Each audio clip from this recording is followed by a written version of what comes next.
नमस्कार, माझं नाव राहुल. मी आपल्या कायदेशीर माहिती या यूट्यूब चॅनलवरती तुमचं स्वागत करतो. आज आपण एक महत्त्वाचा विषय पाहणार आहोत की ज्या विषयामुळे सगळ्यांनाच अडचण येते. आपण पोलीस स्टेशनला जातो, FIR नोंदवायची असते. FIR नोंदवताना आपण काय काळजी घेतली पाहिजे किंवा FIR बाबत काय माहिती घेतली पाहिजे. आपल्यासोबत आज एक तज्ज्ञ विधिज्ञ श्री RB खरे सर हजर आहेत. आपण त्यांचा परिचय करून घेऊ. नमस्कार सर. नमस्कार,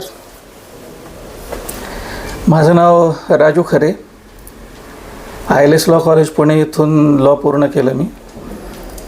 BA LLB DCPL DLL and LW आणि आत्ताच पत्रकारितेचा कोर्स पण मी पूर्ण केला आहे. संगमनेर कोर्टात वकिली व्यवसाय करतो. सर, प्रत्येक नागरिकाला प्रश्न असतो की कायदेशीर बाबी बऱ्याच जणांना माहीत नसतात. तर त्यामध्ये FIR हा शब्द बऱ्याच जणांना बऱ्याच वेळा ऐकू येतो की FIR पोलीस स्टेशनला गेला FIR पडतं. म्हणजे FIR म्हणजे नेमकं काय, याबाबत तुम्ही जरा माहिती सांगा. तर FIRचा लॉंग फॉर्म जर आपण बघितला तर फर्स्ट इन्फॉर्मेशन रिपोर्ट. तुम्ही एखाद्या गुन्ह्याची पोलीस स्टेशनला जाऊन जी माहिती देता, प्रथम माहिती देता, त्याला FIR म्हटलं जातं. आणि काही वेळा पोलीस स्टेशनला FIR घेण्याची NC घेतात. तर FIR आणि NC मध्ये फरक काय? कॉग्निजेबल जे गुन्हे असतात, म्हणजे जे दखलपात्र गुन्हे आहेत, तर त्यांची FIR सगळ्यात आधी नोंदवून घेतली जाते. आणि नॉन कॉग्निजेबल जे असतात की अदखलपात्र गुन्हे, की ह्या गुन्ह्यांच्या तपासासाठी पोलिसांना न्यायालयाच्या परवानगीची आवश्यकता असते आणि दखलपात्र गुन्ह्याची ते स्वतः तपास सुरू करू शकतात. हा दोन्हींमधला महत्त्वाचा फरक. आणि तुम्ही पोलीस स्टेशनला गेल्यावर तुम्हाला पोलीस FIR घेण्यास नकार देऊ शकतात का? नाही देऊ शकत. म्हणजे FIR नोंदवणं हा प्रत्येक नागरिकाचा मूलभूत अधिकार आहे असं म्हटलं तरी चालेल. म्हणजे FIR दाखल करण्याची योग्य प्रोसेस काय आहे ते सांगू शकता का तुम्ही? एखादा जर गुन्हा घडला आणि FIR नोंदवण्यासाठी तुमच्याच बाबतीत गुन्हा घडला पाहिजे असं काही नाही आहे. तुम्ही एखादा गुन्हा होताना जरी बघितला तरी तुम्ही त्याची FIR नोंदवू शकता, त्याची तक्रार तुम्ही देऊ शकता. त्या FIRमध्ये तुम्ही फिर्यादी म्हणून स्वतःचं नाव देऊ शकता. हा पहिला विषय. आणि FIR देताना तुम्ही घटना कधी घडली, किती वाजता घडली, कोणत्या ठिकाणी घडली, नेमकं काय झालं, कोणी कोणाशी काय गैरवर्तन केलं किंवा कोणता गुन्हा झाला याचे डिटेल वर्णन, अनावश्यक माहिती टाळून देणं गरजेचं आहे. एखाद्या व्यक्तीनं जर खोटी FIR दाखल केली तर त्याच्या विरोधात काय होऊ शकतं? 100% त्याच्या विरोधात पोलीस गुन्हा दाखल करू शकतात आणि त्याला शिक्षा देखील होऊ शकते. महिलांसाठी काही विशेष तरतुदी आहेत का? महिलांना संविधानानेच प्रोटेक्ट केलेलं आहे. त्यांच्याविषयीचे जर गुन्हे सिरियस असतील, त्यांच्यावर काही अत्याचार झालेला असेल, तर अशा वेळेस त्यांचं नाव उघड केलं जाऊ नये. हा सगळ्यात महत्त्वाचा रोल आहे. संध्याकाळी 6 नंतर त्यांना अटक करू नये, त्यांची चौकशी करू नये.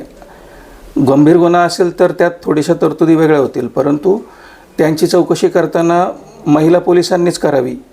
अटक करताना महिला पोलीस सोबत असावेत. हे त्यांचे अधिकार आहेत सगळ्यात महत्त्वाचे. एखाद्या व्यक्ती पोलीस स्टेशनला गेलाय तर त्याची FIR न घेतल्यास, म्हणजे घेत नाही, तर त्याने पुढील प्रक्रिया काय करायला पाहिजे? मग ह्यापूर्वी कसं होत होतं की तुम्ही पोलीस स्टेशनला गेले आणि पोलिसांनी तक्रार जर नाही घेतली तर ती व्यथित व्यक्ती डायरेक्टली कोर्टात केस दाखल करू शकत होती.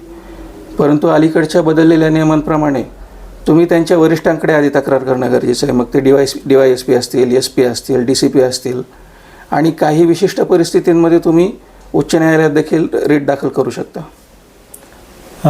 FIR घेण्यासाठी जर पैशाची मागणी झाली तर त्याबाबत आपण काय म्हणू शकतो? फक्त FIRचाच विषय नाही आहे. शासकीय कामात कुठेही पैशांची मागणी झाली तरी तो गुन्हाच आहे आणि त्याची तक्रार तुम्ही ACBकडे करू शकता, अँटी करप्शन ब्युरो, आणि ते त्यांच्या पद्धतीने मग व्यवस्थित कारवाई करतात. आता आपण बऱ्याच वेळा पाहतो की FIR घेतल्यानंतर त्याच FIRचा आधार घेऊन कोर्टात केस दाखल होते. बरोबर. केस दाखल झाल्यानंतर तेच जी फिर्याद असते त्याच्यानुसार त्या आरोपीला शिक्षा होणार की नाही हे ठरतं. तर FIR दाखल करताना सामान्य व्यक्तीने काय काळजी घ्यायला पाहिजे? नाही, मगाशीच आपण ज्या पद्धतीने बोललो ना की घडलेली घटना सगळ्यात महत्त्वाचं खरी असावी आणि ती FIR करण्यात उशीर केला जाऊ नये. कारण परत मग तुम्हाला FIR करण्यास उशीर का झाला याची कारणं देखील द्यावी लागतात. अगदीच एक्स्ट्रीम कंडिशन्स असतील की जिथं तुमचं पोलीस स्टेशनला पोहोचणं, तक्रार देणं शक्य नाही, तर त्या गोष्टी मान्य केल्या जाऊ शकतात. परंतु तुम्ही विनाकारण जर उशिरा तक्रार दिली तर तिथेही प्रश्न उपस्थित होतात की इतका उशीर का झाला. त्यामुळे सगळ्यात महत्त्वाचं तुम्ही लवकरात लवकर पोलीस स्टेशनला तक्रार देणं गरजेचं आहे. त्यानंतर जी काही माहिती आहे ती सगळी खरी देणं गरजेचं आहे. किती वाजता घडला गुन्हा, कुठे घडला याचं व्यवस्थित वर्णन त्याच्यात करणं गरजेचं आहे. आवश्यक त्या गोष्टी सांगायच्या आणि अनावश्यक गोष्टी टाळायच्या. खोटी माहिती देणं टाळायचं. आणि तुम्ही जे काही कराल त्यात सगळं वाचून व्यवस्थित ते बरोबर आहे की नाही ही खात्रीसुद्धा तुम्ही करून घेणं गरजेचं आहे. FIR बाबत आपला काही प्रत्यक्ष अनुभव किंवा एखादा अनुभव आम्हाला शेअर करा की जेणेकरून आमचे जे प्रेक्षक आहेत त्यांच्या कायद्यामध्ये ज्ञानाची भर पडेल असा. नाही, आता ह्या जनरल गोष्टी आहेत की वेगवेगळ्या परिस्थितीत वेगवेगळ्या गोष्टी घडतात. म्हणजे काही लोकांची FIR लगेच घेतली जाऊ शकते, काही लोकांची घेतली जात नाही आणि मग त्याप्रमाणे जे काही कायदेशीर तरतुदी आहे त्याप्रमाणे त्याचं पालन केलं जातं. आता एक प्रॅक्टिकली घडलेला किस्सा सांगतो.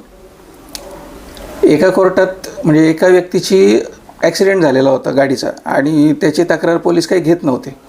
आता तो जायचा, तो कमीत कमी 8 ते 10 वेळा गेला. त्या सगळ्या पिरियडमध्ये त्याचे 2-1 महिने गेले आणि मग सगळ्या प्रोसिजर झाल्यानंतर तो माझ्याकडे आला की साहेब असं असं झालं आहे म्हणे, काय करायचं. आता डिले इतका झालेला आहे आणि त्याच्यामागचं कारण जे मगाशी मी सांगितलं की ACBकडे तक्रार करा ते कारण असल्यामुळं पोलीस काही ते घेत नव्हते.